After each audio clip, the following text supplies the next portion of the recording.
Yes, and you'll have to excuse the hoodie today. Like, I know I'm wearing makeup and I'm trying to look okay, but like, yeah, today I was just like, I'm just really crazy in my hoodie, and I'm like, oh well, it's reality, it's real life at the moment for me, so I don't have.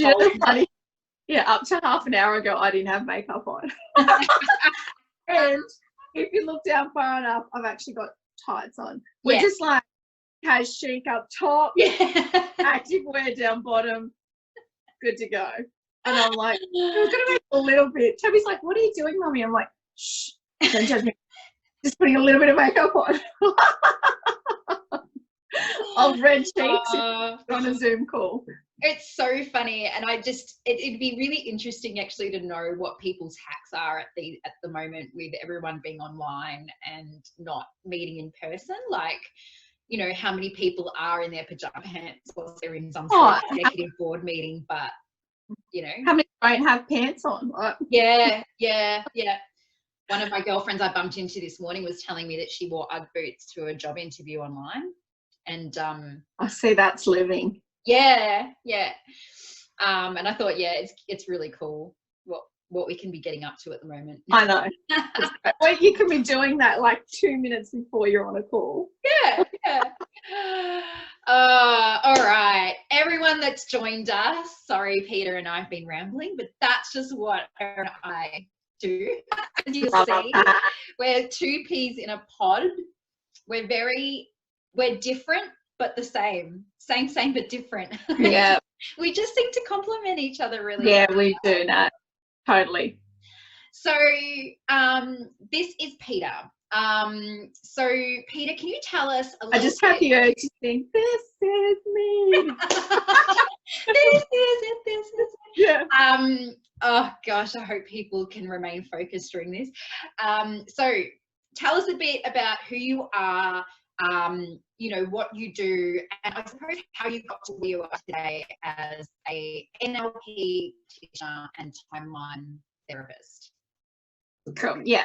So I am an empowerment coach and an inspirational speaker. So you and I met last year when we were doing a program in regards to, you know, overcoming our fears and getting up and, you know, hosting our own workshops and speaking. So that's where we were fortunate enough to meet. Yep. I was going to lead with the fact that I'm a single mum, but I don't feel that defines me, obviously. So I grew up in the country. I grew up with an alcoholic father and experienced quite a bit of domestic violence as a young kid, and probably into like my late teens. Yeah. I was a fat kid at school, the funny fat kid. So I had the best sense of humour, but, you know, obviously that was a little bit of protection, but I was a fat kid at school. I got picked on. I probably didn't feel like I belonged, but I did what I could to keep my head above the water and get through it all. Yeah, right. I moved out of home when I was 17 because, you know, I just wanted to get away. I knew then and there that wasn't me, and it wasn't what I wanted for my life. So at 17, I moved out of home and I worked full-time hours after school. So I worked like 6 hours, 6 days a week to get me through year 11 and 12. And I did all that. And then in my 20s, I kind of just fumbled through life. Like, I did really well in employment and I kept getting promotion after promotion, but it was nothing I really exerted myself on. It just came very naturally in a corporate environment for me to do that. Yeah. I was very promiscuous, bless me. Loved a good one night stand. Did get a red hot crack now. I love it. I dabbled in drugs. I used recreational drugs quite heavily for about a year or so before I realised, you know, this could go down a bad path if I let it. I didn't understand my self-worth. Like, I didn't for 1 minute think that I was worthy of happiness or worthy of love. And at 27, I met my now ex-husband and we got married at 32. He cheated on me 3 times. There was no way that we should have got married, but I settled, and I thought that was life. That's what you do. I had a child at the age of 32. I have my little boy, Toby, who's now, he's nearly 9. He'll be 9 next month. And then from the moment I had him, I had postnatal depression. And I think I had that for the first at least 4 years of his life. But that was from a matter of me denying everything and going, like, this can't be happening to me. Like, I never suffered with any anxiety or depression or anything like that prior to having my son. And I was like, no, you're just not coping. Like, you know, get your shit together. And I was probably real hard on myself. But I didn't have any support from my ex-husband either, which wasn't great. Yeah. So I didn't sleep probably for the first 2 years of his life. I had to take sleeping medication every night to get any sleep. So you know what that's like. Like, you wake up foggy and you feel like shit the next day. So I went, you know, at least a year to 2 years feeling that way for the first, couple of years of his life. And it got to a point where I was unhappy, and I knew there had to be more. Like, this just wasn't my life. I was so bored. I was so unhappy, and I didn't know who I was anymore. And we ended up getting a divorce. And then obviously I became a single mum, which is, you know, something that you and I have in common and, you know, connect and bond over. And I fumbled my way through that, I suppose. I started playing soccer with my son at the same time, so we could both get into, you know, that community feeling around us and having that support. Yep. And it was going amazing. And I, you know, for the first time in probably, I don't know, it was probably 7 or 8 years, I felt like I belonged in my community close by around me. Yeah, yeah. And I was like the 4th game into my soccer. And I snapped my patella tendon and went in for major knee surgery. And that next day, from then on, I had my leg in a full leg brace for 3 months. So I couldn't drive, I couldn't do anything. And that really knocked me big time, because suddenly I had to accept help. I had to ask for help. And I didn't want to do that, because that, to me, was showing everyone that I couldn't do it and that I wasn't able to manage by myself. Yeah. I went on to get promotions with work and became a senior manager within a corporate environment. You know, I was on great money. Everything was going fairly well. And I'm drawing a blank now. So then I suppose my question actually would be, what then got you into the NLP side of things? Thank you. That's what I was getting there. So I work in a large company that goes through a lot of restructures, and I'd had a major change in my role, and I was in a role that, you know, it wasn't what I signed up for. I'm like, this isn't me. It so wasn't me. And I hated going to work.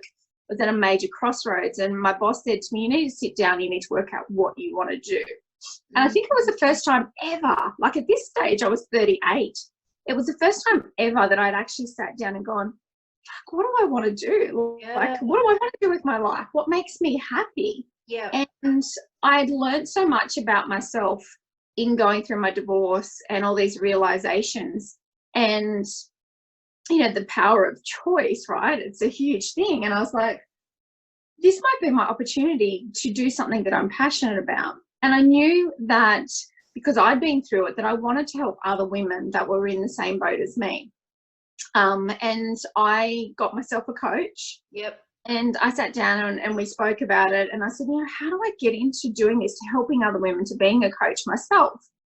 And he said to me, look for NLP.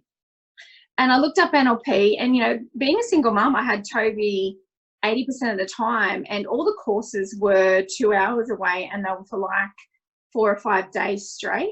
And that wasn't a luxury that I had. Like, I've got no family around me, so I didn't have that luxury. And there happened to be a guy named Tony Kay putting on his first NLP training in Newcastle, which is where I live. So I reached out to Tone, and he was doing NLP and timeline therapy, and I didn't know anything about timeline therapy at all. So that is basically how I got into it. And it wasn't even at that stage that I truly knew that I wanted to be a coach. And I went and did Tone's 5-day course, and it was so overwhelming. Like, there was all this language and information that I had no idea about. And I was like, oh, shit, what is this? But at the same time, I could see how much of a difference Tony made in everyone's life. And I knew that there was power behind this. Yeah, and then it just basically went on from there for me to start utilizing that as tools to bring about change in people's lives. Yeah. And would you say that, I mean, I think I know the answer to this already, but I suppose the link between your past and what you've gone through and wanting to use that to impact other people, like there's that definite link there between everything you've gone through and then using that for the greater good, rather than just, you know, keeping up this facade of, I just need to get through it, I'll be fine. Yeah. Power on.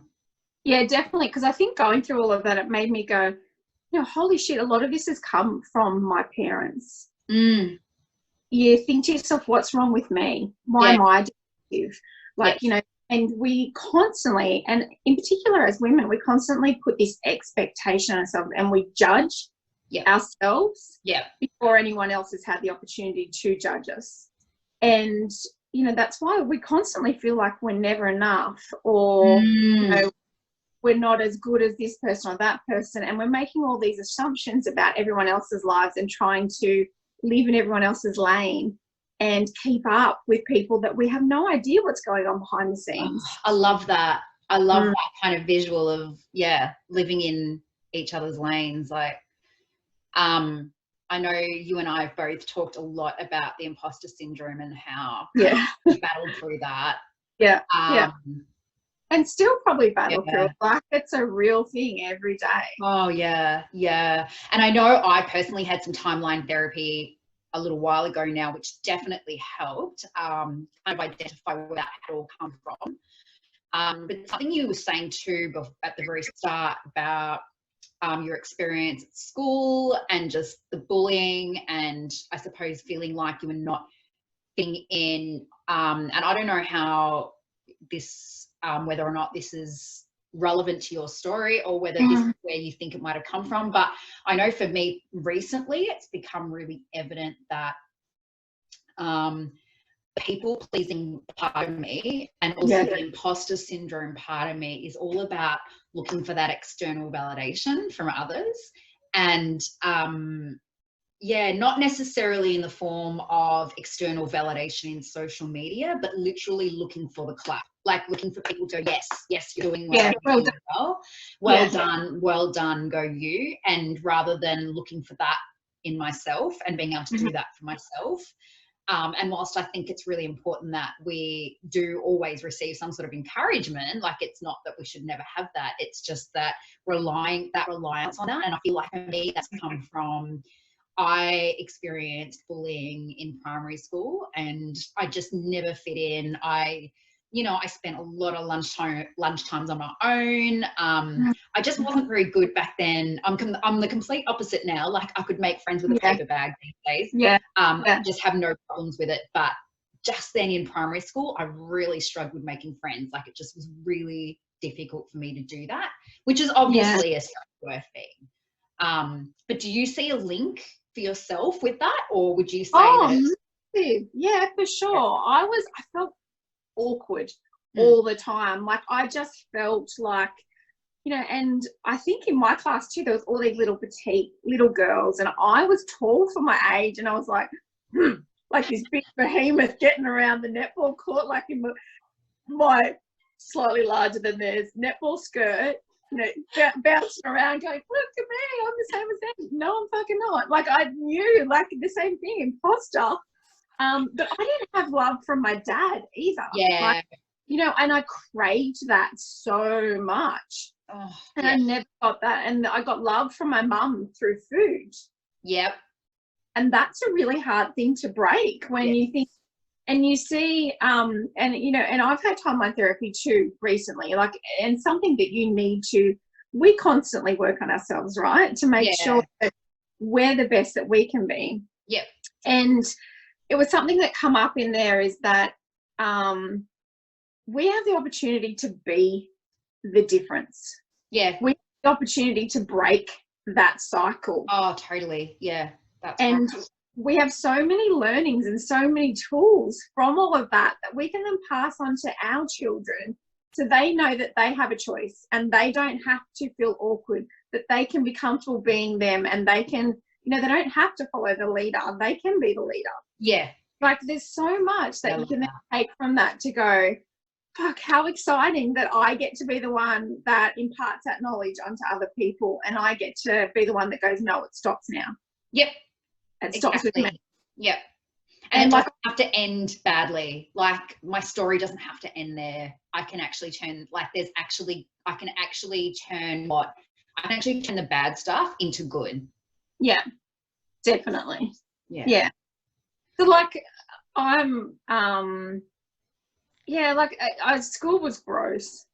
Like, I remember, and this came up in one of my timeline therapy sessions, is the pain and stigmatism, and this is hilarious, but when I was in year 1, I had a crush on a boy named Andrew Marr. It's funny how we still remember their names. I know. Andrew Marr. He asked me if I would be his girlfriend. Fucking yes. The fat chick's made it. I'm like, yes, we're in. So, like, he asked me to be his girlfriend. I'm like, yeah, you bet I do want to be your girlfriend. I was his girlfriend, I think, for like 2 hours, and he popped shit from everyone, right? So everyone's putting like, hey, you got a girlfriend, and it wasn't even about you've got a girlfriend who's the fat chick. It wasn't even about that. But that was in my head, the story I was telling myself. It was about, just even year 1 having a girlfriend, like, lovers, like that kind of stuff. And Andrew broke up with me after 2 hours. But that was enough for me to think no one would love me. Yeah. And I just had to settle for whatever, because I wouldn't get what I wanted, and I didn't deserve that kind of happiness or that kind of love. Mm-hmm. Like, those little things are enough to carry on through into our adulthood. Yeah. Because, that's what timeline therapy is for, to remove those anchors and those triggers that then make you feel all those other things. Yeah. And it's exciting because we get the opportunity to go, no, I'll replace that I'm not enough with I am love, I'm enough, I'm powerful, I'm strong, and all those things that we want to feel in our life today. Yeah. Yeah. It's really, it almost, even as parents, for you and I, like, sometimes I think, and I suppose this is where I find it difficult as a parent sometimes as well, because I've come to realize now, my parents were great. My parents were really, really great. But I suppose the one thing that and this was just for them, this was just how they were brought up. So for them, it was all the materialistic things. So if my sister and I needed love, it's not that they didn't show us love, but they showed us a lot of love with materialism. And it's not that we were rich or anything, we were actually quite not well off at all for a very long time. But they're kind of, I suppose they attempt to fix situations by buying stuff. Mm. And so it's, for me, it's been about looking back at that and going, okay, so that's where a lot of my, probably my people pleasing has come from, and my mindset around money and how I spend money and all those sorts of things. But it's interesting because now as a parent, I'm really conscious of that, and I'm almost trying to always be a better parent, and obviously trying to right those wrongs, but very conscious of the fact that just little things can make a huge difference to a child's future. And also we can't, I suppose the scary thing is we can't protect them completely. Like, we're never going to be able to prevent all of these things from happening. We can't keep them locked up in a little bubble. But it's really definitely shaped how I now behave as a parent, and what I believe is acceptable and not acceptable in my son's life. Yeah, definitely. You understand the message it's sending, or which is good, because it can make you like uber aware. Yes. Yeah. Yeah. Like sometimes you catch yourself, because once you do a lot of mindset work and you clear out, you know, a good portion of your triggers, or you're even aware of your triggers, I think you're then so much more aware of your behaviors, and you try and catch yourself, and you find yourself catching yourself and correcting, so it's, you know, it doesn't become negative, or it doesn't get to a point where it's going to create this greater burden, or, you know, more judgment and more expectation, and you kind of like catch yourself in the moment.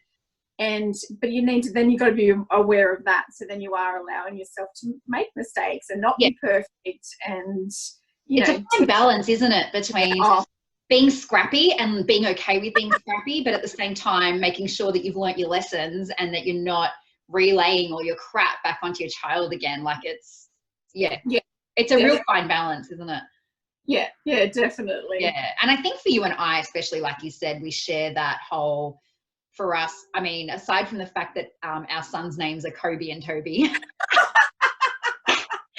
and that we've both been single parents, and we, you know, we both have new partners now, and so we've kind of done a lot of the same stuff. It's really interesting, isn't it? Yeah. But yeah, I think us as having that experience as single parents has definitely given us a much, I suppose, bigger perspective on what it is to pick battles and know your limits and know your boundaries. And yeah, I think as well, it's been really nice when I've got a really special bond with our boys too, which I think won't ever change, no matter who we're partnered with or married to in the future. Yeah, totally. Yeah. I agree. I think we spoke about this the other night, like you give them, we're giving them the space to be themselves and to be that softer kid, or to have that space to express themselves, or to have a cry and know that that's okay. Yeah. And know that they are okay. Yeah. Like they're never going to, they always have that soft place to land. Because mum's like, we gotcha, like you're okay, and you're always happy. But to know that, like you said, that my ex-husband used to be relatively harsh on my son at times when he was younger, and his expectation was crazy. But I had to let them have that to a degree. Like you're never gonna let, and like it was only ever like verbal to, like there was never anything else. But you have to let them have that relationship still, and fight their own battles and navigate their way through that, while they still know that, you know, mum's there and I got your back. Totally. Yeah. But it is a fine line again of knowing, like, how much do I get involved and how much do I sit back and watch this? Oh, for sure. Sure. Yeah. And that's been, I know, because Kobe doesn't see his biological dad at all. So it has been an element of how real am I with him about that, and how much do I protect him? But with Ben, even Ben's just, he parents so different how I parent. And we probably definitely do balance each other out. But this whole self-isolation time has actually really, really shown me how important it is for me to let them have their battles and not get involved. Like they, you know, to some degree, Kobe actually does have to navigate those types of relationships and work that out for himself, because I can't be there to mully him all the time. So that's definitely been something I've really noticed, especially in this time while we're all cooped up together. It's better that I sit back and don't get involved and let them have their relationship and let it unfold where it needs to unfold. And that'll even more and bond even further when they have that opportunity to work out where they are with each other and how they communicate, and, you know, what each other. And I don't even like to say expectation, but there is always that underlying expectation of behaviour or standards or values or whatever that is there. Oh, totally. Something else you said before too about asking for help. That really, I suppose, sparked something in me, because that's something that I definitely learned as a single parent as well, that it really does take a village to raise a child. And I suppose I was wondering how, having that ability to ask for help has really shaped who you've become today, and really kind of, I suppose, changed. It softened me. Sorry? It softened me massively. Yeah, okay. Yeah. Yeah. My mum was the strongest woman that I thought had ever walked this planet. Like, she did everything herself. Like, you know, mum was in the kitchen cooking dinner. Mum was out cutting firewood. Like, she did everything around the house. And she was amazing. And that was what I had to go off. Like, she never asked for help. And I never saw her as weak at all. So I was like, no, fuck, this is, you know, I've got to keep this up. This is how I have to act. Yeah. And I am typically probably a bit more of a softer person anyway, but mum never had an opportunity to be that person. But being a single parent, and then also having my knee surgery and having a full leg brace, like, I couldn't drive. You know, I was mowing a lawn in a full leg brace. I was lifting, you know, fire, because I would fire up for winter in a full leg brace, like, trying to do all these things myself. And I just end up in this heap on the ground every couple of days, just losing my shit, having to cry and thinking, fuck, like, I'm never going to get through this. And, you know, the biggest gift I think you can give yourself is to being open to receiving. Yeah. And our first response when someone says, let me help you, or even like recently I had an example where someone said to me, what's your address? I want to send you something. I want to send you a gift. And I'm like, no, that's okay. Like, just having our relationship is enough. You don't need to, no, fuck that. Say yes. Give them your address. You know, be open to receiving. Because when you do that, you open up your heart, you lead with your heart, and then more goodness comes in, and then they're open to receiving as well. Yeah, for sure. Great connections. And people love to be needed and love to help, especially men. Like, if a man says, let me do your lawns, and you're like, no, that's okay. He's like, oh, fuck, well, what do I do now? Like, does she need me? But when you say, can I mow your lawns? And you're like, yes, you can. Get in there, sunshine. Yeah, just mow that lawn. Yeah. They feel perfect. And they feel like that greater connection and bond with you. Oh, it's so true, right? Yeah. Yeah. I think for me as well, as a single parent, it really taught me how to give genuinely and unconditionally, because I grew up feeling like that. Sorry, this is just my computer thing for some reason. I'm just going to close that. That when you give, if someone gives to you, you give back. Like, it was always like, like, I kind of grew up in that kind of environment of, that's just the way you do things. Like, you never accept something and then not give back. And so, and that's all that, like, my parent exactly same. My mum's exactly same. Yeah, and I think that's it. I think it was it's where they've come from, definitely.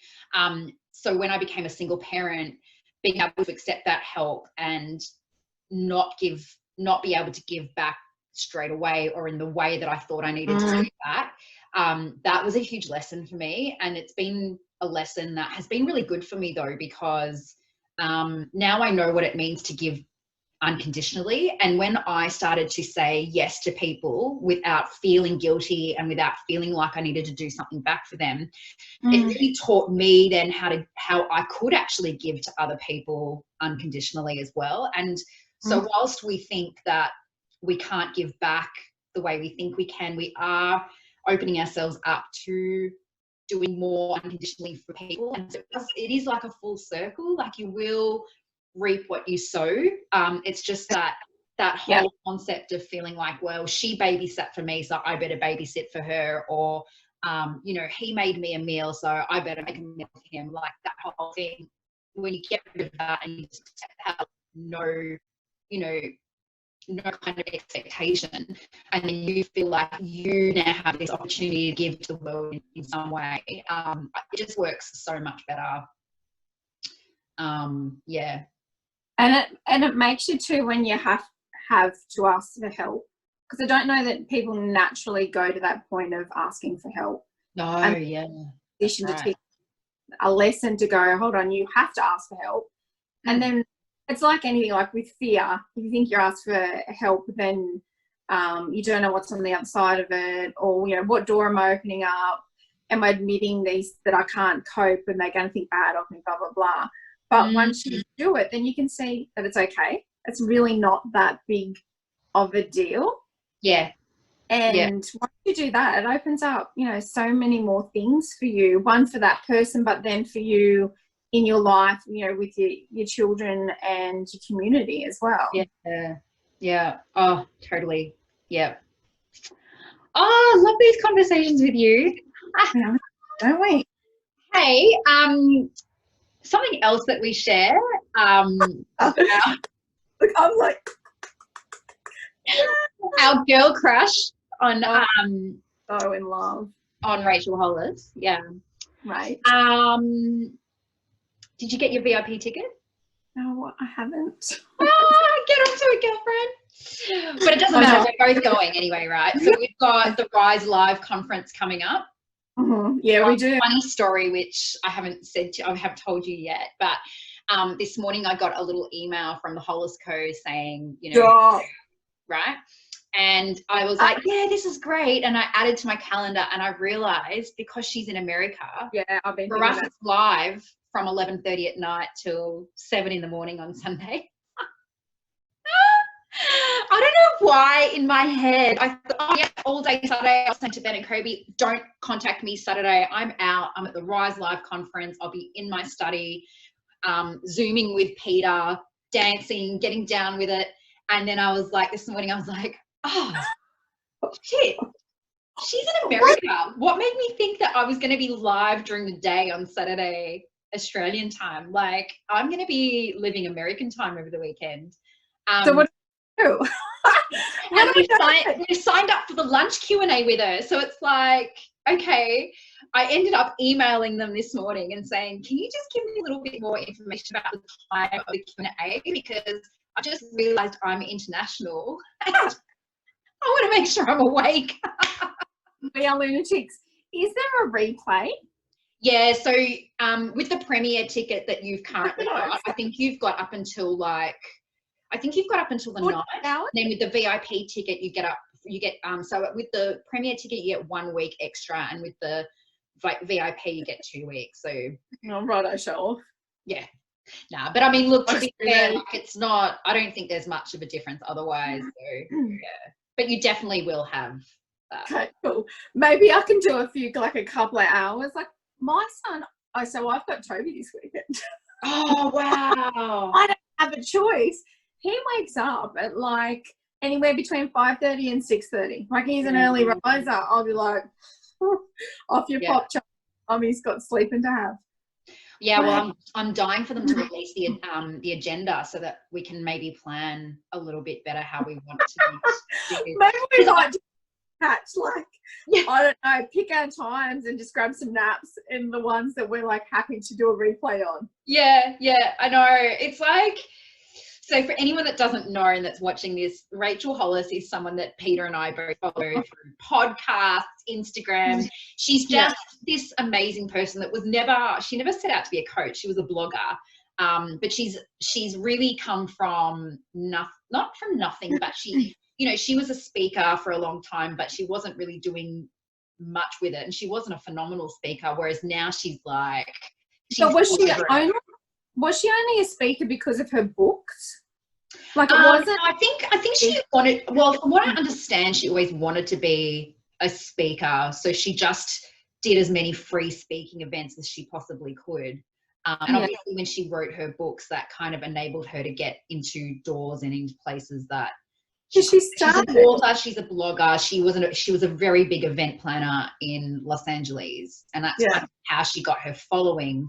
But now she's just really, I think for you and I, we just love the realness and the Yeah. rawness. That's Yeah. our jam. She's you and I, right? Yeah, She's us. exactly. That's it. And we just love her, the way that she approaches things, in that she doesn't put on a facade. She's all about feeling and looking good, but not to the degree where it's fake. And she's just a really authentic person. And she just, she's just very real with failures and success and what that looks like. So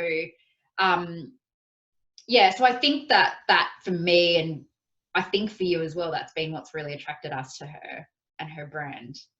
And her energy. Yeah. She's funny, she's energetic, she's hilarious, but she says it and you're like, yes, sister, I got you. Like, I understand that. I've said that thing. Like, it's so relatable. But like, when you watch her talk in a room full of women, there's this unbelievable connection and energy and power that is generated. Yeah. And the tools, like I use a lot of her tools even in my coaching with, you know, how she gets women to realize their dreams and to think about stuff that they've never even thought was possible. Yeah. And the detail that they even thought was possible. And like the miracle, what she doesn't call it miracle mornings, but to give yourself that bit of space and permission to have that time for you to set your day up and to be intentional and, you know, practice gratitude, like real gratitude. Not gratitude, I'm grateful for water and food and arms and legs. Like, fuck, anyone can say that shit, right? Yeah. For her, it's I'm grateful for the man that held the door open for me and smiled at me. He didn't even know me. He didn't have to. Yeah. And, you know, she says that gratitude exists. When gratitude exists, anxiety can't. Yeah. And I love that. You know, and I just want to hug her. Like, she's Rach. It's like she's my best mate. Yeah, I think as well what I really love too about her is the fact that, and I suppose for me at the moment too, with starting up a business, just we get thrown a lot at us when we're in business around, you should be making this amount of money by this amount of time, and you can do this, like, you don't have to wait, you can have this now. And you know, whereas she's real, like, she's been working on this business since she was like 21, right? So she always talks about how she wasn't an overnight sensation. There was all this work behind the scenes that we just haven't necessarily all seen. And I really, really love that, because I think we're living in an instant gratification world where we expect to be CEOs and managers and wealthy in a very short amount of time. And for some people that's fine, that works. But for a lot of us, we need to start somewhere, and we need to have a foundation, and we need to find the joy just in being in that foundational stage, and not necessarily get too caught up in all the bright new shiny things that are kind of, you know, in front of us, and all that stuff that gets thrown at us about making a certain amount of money in a certain amount of time. So I sometimes feel really like, oh, like, look at that person, she's doing what I do and she's making like triple the amount I'm making. I go back and go, well, you know what, like, maybe it's happening for me this way because I'm building my foundations, and what I'm doing is sustainable, and it's not going to just disappear in 6 months' time. And that's something that I've really taken from Rachel Hollis's story and where she's going as well. I think for me too, because and you know that I've just started getting into affiliate marketing, and there's so much information, there's so many people, you know, having all these wins and successes, and there's all this hype going on around you, and I'm going, oh shit, like, I'm homeschooling, I've got my son, I've got to work full time, I've got a relationship, I've got a house, and you're going, why, I'm not keeping up, raw, and there's all this bullshit going on up here, and these stories, and we make all these stories up about that person that we think is earning all that money and has these great successes, but again, it's only what we see on social media, or it's only what we assume is going on, and all this story. Yeah. And when we dial it back and we go, hold on, is that really the truth? Like, do we know that? What are we basing that on? And then we peel it back to go, like you said, like everything that sparkles doesn't always shine. Like, it may not be the case. Like, they may have the same doubt, the same struggles, the same questioning, and the same feeling of imposter syndrome that we have. Yeah. And we don't recognize that, I don't think, because we're so like, comparison is a thief of joy. Like, we just see all this going on and we compare ourselves, and then we bury ourselves, and then it's even harder to rise to the top. Yeah. Like, with all, there is so much within affiliate marketing, like courses and all this stuff, and I'm like, no, just stay in your own lane. Do what you do. You know your story, you know your life, you do what you can do. You're not them, you. You do what you can do. You do your best, day in, day out, and that is enough. For you, because it's for you, it's not for anyone else. Yeah, that's it. Yep. And I'm going to be quite real here. Like, I actually reached out to you on Sunday morning, and I was like, I was really flat, wasn't I? Like, I was like, I'm giving up. Like, I'm done. I'm sick of the anxiety. I'm sick of, being caught up in a lot of this other stuff. This whole idea of doing all this stuff, it's not really what I want to do right now. And interestingly, once I chatted to you and I kind of took myself out of that mindset and stopped worrying about everyone else's lane and actually just focusing on mine, two things happened.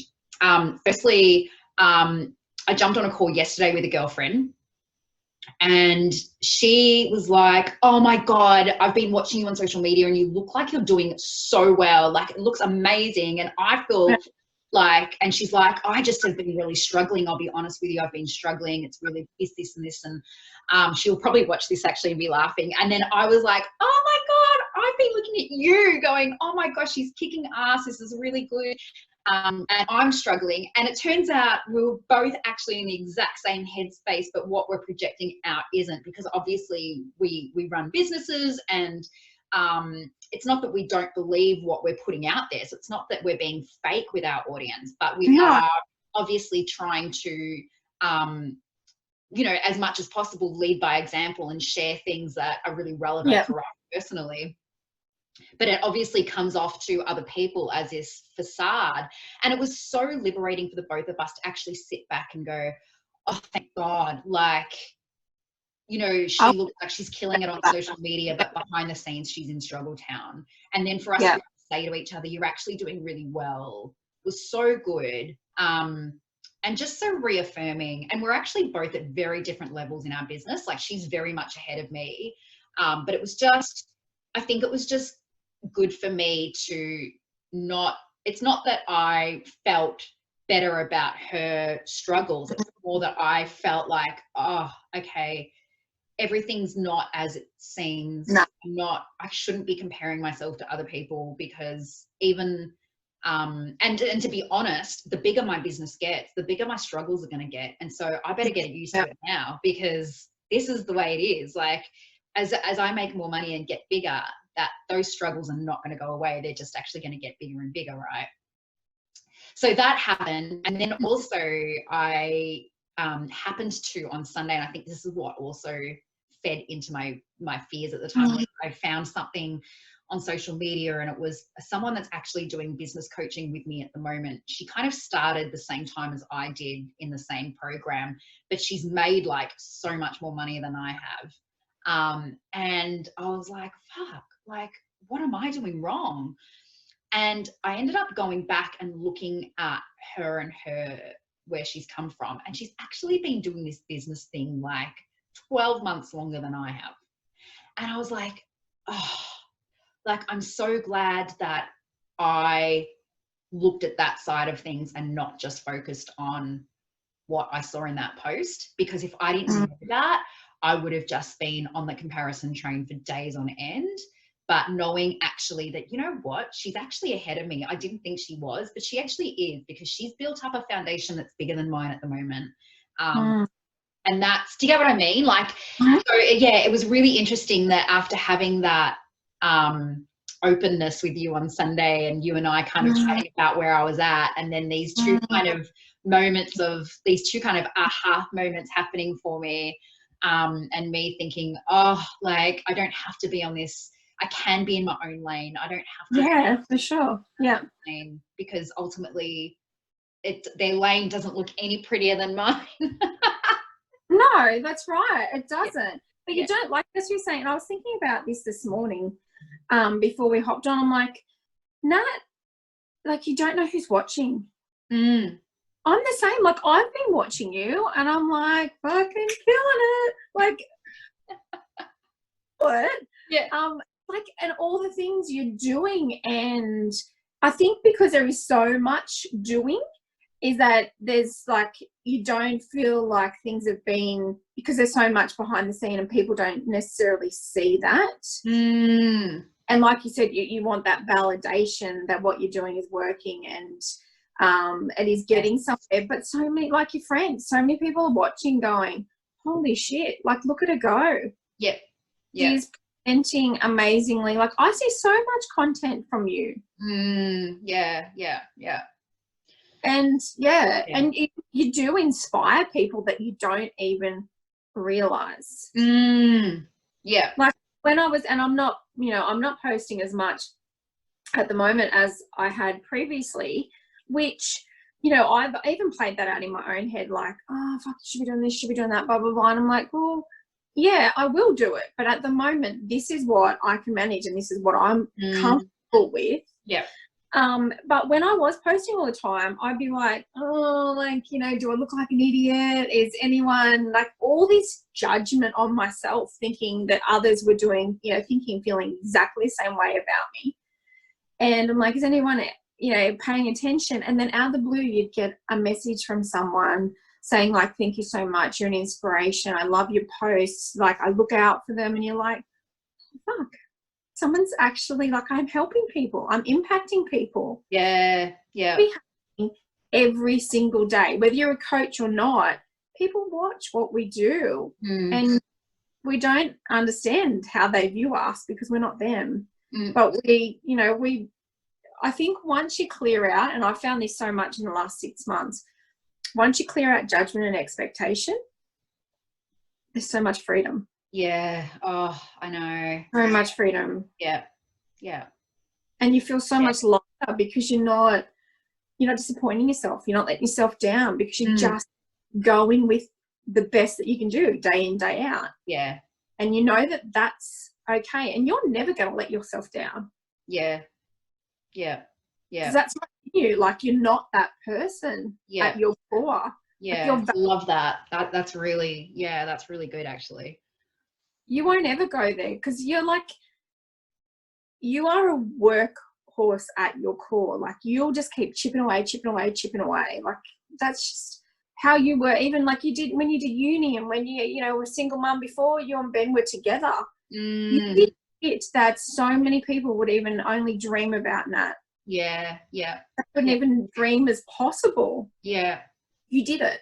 So, like, you're never going to let yourself down. You're never not going to do it because it's not who you are. Yeah. And we're both big achievers. Like, we've just got that mindset. And I think that's what I love too about the fact that we've been single parents, and we've kind of had those experiences that have really shaped us, because it's given us that understanding that the more we challenge ourselves, the more we have to face our fears, and the more we kind of push ourselves out of our comfort zone, the bigger that comfort zone gets. And then so therefore the more we can move forward, and the bigger we can become in the way that we impact others. Yeah. Like, when we did our first speaking gigs, like when we had our workshops, I was like shitting myself, and it was like so consuming. Like, my heart like was in, like, I could feel like this tightness, and it was like beating super, and I was like that for weeks. Weeks. And then once I was up there, within the first 10 minutes, I'm like, really? All of that? You kicked ass. It was, And then you feel great. And you love yourself sick when you're upstage strutting your stuff and, like, talking. and being you, like, yeah, it's great. And then when you get on the other side, like, I don't know about you, but after my event, I had this massive downtime because I had put so much energy into that fear and let it consume me so much. And once I was on the other side, there was just like, oh, like all this release, because I went, it's not what I built it up to be. yeah, yeah. And it never is. It's just, you know, and that's what you're doing. You're constantly going through all this fear coming out, and then there's something else, and you're going, oh, and all this fear, and then you're coming out the other side, and that'll happen until you go, no, fuck this. I'm going straight into that fear. Yeah. Yeah, it's very much like this, isn't it? Like, it's something actually, it's interesting because I tell my clients this all the time. Like, we make this assumption that self-growth should look like that, but actually it looks a lot like that. And the better we can learn to bounce back up quicker, the further we're going to progress. It's really about just not letting ourselves sit down there for too long. But inevitably that is going to happen. Like, we are going to have ups and downs, but it's about how we use those down times to, like, project ourselves back up again and pick ourselves up off the floor. Yeah. And I think when you've got a great enough passion and you're clear enough on your why, reasons why you're doing what you want to do or what you're passionate about or what you're driven to do, that'll only let you sit down here for so long before, right, no, get back up there. Totally. And you are pushed up there because the universe wants you to do that. Like that. And I think it's about stripping it back, right? Like, just keep it simple, stupid, which is my husband always says, KISS. Yeah. Like, because sometimes you do have to just sit back and go, wait, what was I doing this for?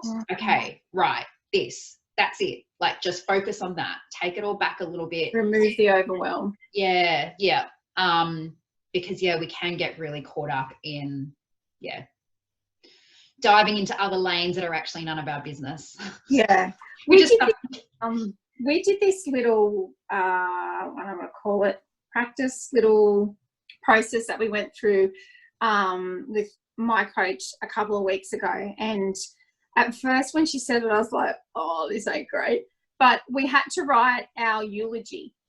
Oh, that's intense. It was so powerful, like how you want to be remembered, but talking as if, you know, so you're writing your own eulogy. So you've passed, and it's how you want people to remember you and what they will remember you for.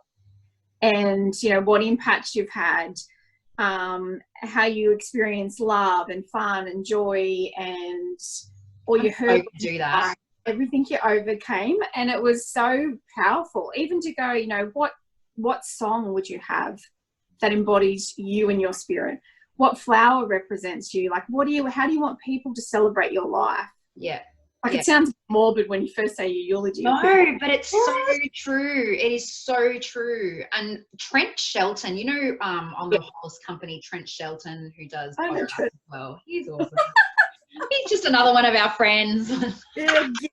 So he's like he's an associate. He's good friends with Rachel Hollis, so obviously we know who he is. It was the first one. I can't believe he's not going to be at Rise Live, by the way. Anyway, I thought he'd be on there, but anyway, I'll tag him in this and he can answer to that. Good. He talks all the time about how when his friend suicided and he was at the cemetery, and just that thought of, look at all these people that have passed away. How many hopes and dreams and goals are actually buried in people because they've never realized them and they've kind of lived that at their full potential and never really kind of taken that risk and taken that chance on themselves. And that, listening to him talk about that in the first sessions I heard him, in the first interview I heard him with Rachel Hollis, I was like, it. Like, it sounds morbid, but it's like everyone needs to hear that. Everyone needs to think about it at some point in their life, because the reality is that is going to happen, and this is our opportunity to leave a legacy. So what are we going to do about it, you know? Yeah. We're going to do our best every day, aren't we, Nat? Everyday greatness. Woo! Yes. That's perfect. Yeah. So if people, look, you and I could go on forever, we probably will, but I suppose before we end this, what can people do to get in touch with you if they want to know more about LP and and what it is you do? So just so much of the audience, so Peter is actually part of the group camp. So if you're interested in doing that, you will get time with Peter as part of that whole concept. Yes. But you also obviously have coaching that you can do, which is way more focused on the mindset clearing type work than what I offer. So how is it best for people to get in touch with you? Yeah, so I'm on both Instagram and Facebook. So Instagram is Peta_Binskin_. I'll put the links in the. I'll put the easy link on the underscores. It's I do. I just tell you that bit, Peta Binskin, I do, comes from my ex-husband. He used to say to him, "Do you like that?" Like, say we were eating food or whatever, and he's like, "Oh, does that taste? Oh, do you like that? Or did you like that?" And I'd be like, "Yeah, well, I do." And he'd be like, "Well, will I?" And I said, "Well, I don't know. I do. You decide for yourself, mate. This is my race. I love this. If I can't answer for you." So, well, I do. So that's where that come from. So Peta Binskin, I do, is my Instagram, and Peta Binskin awesome. Is my Facebook, and I've also got Define and Shine, the Happiness Project as well. I'm not as active on that, obviously, as I am on my own Facebook. Yeah. But like you just said, so I do timeline therapy, NLP. There's a few different modalities, but I do one-on-one, and like yourself, I will move more into the group coaching. Yeah. For me, the reason for that, and I don't know what it is for you, Nat, but it's around connecting other women too. So we all know that we're not alone. Like, we have the struggles. They just have, a different hat on, but they are basically the same kind of struggles, and you're never alone. Like, we're all in this together, and we've all got stories that we can share that are relevant to each other. Yeah.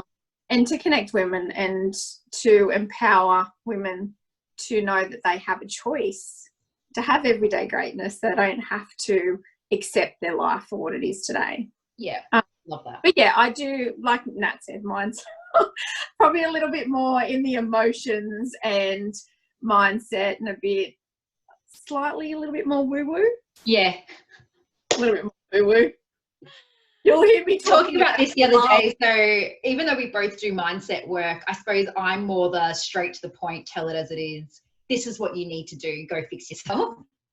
Yeah. And then I really love the goal setting methods, and like really teaching people how to sustain. You're very practical and logical. Yeah. Whereas you're really amazing with the getting really deep into the mindset, which I truly believe we all need before we can actually set for ourselves sustainable goals. We actually really need to get out the crap. Not that it stays clear forever, but we really need to get through those cobwebs and really kind of clear a lot of the crap out so that we can actually build something sustainable for ourselves when we change, because otherwise those same barriers and excuses just are going to keep coming back up time and time again.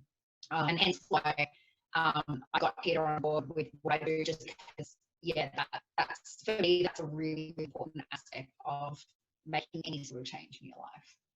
Yeah. So I'll clear out all the negative crap to make way for all the good shit that can give you to implement into your life. Oh my God, I've never even thought about it like that. You're my chimney sweep. Come here, give Auntie Pete a hug. Now let's clear this shit out. Yeah. And now Mary Poppins will come in and dose you up with some good drugs. Yeah. She'll give a different set of drugs to what I'll give you. Yeah. Oh, I love that. All right. Thank you so much, Peter. Thanks, babe. And be sure to share this. Cool. I'm sure we'll talk again. Yeah, we will. Always. Bye. See you, hun. Yeah.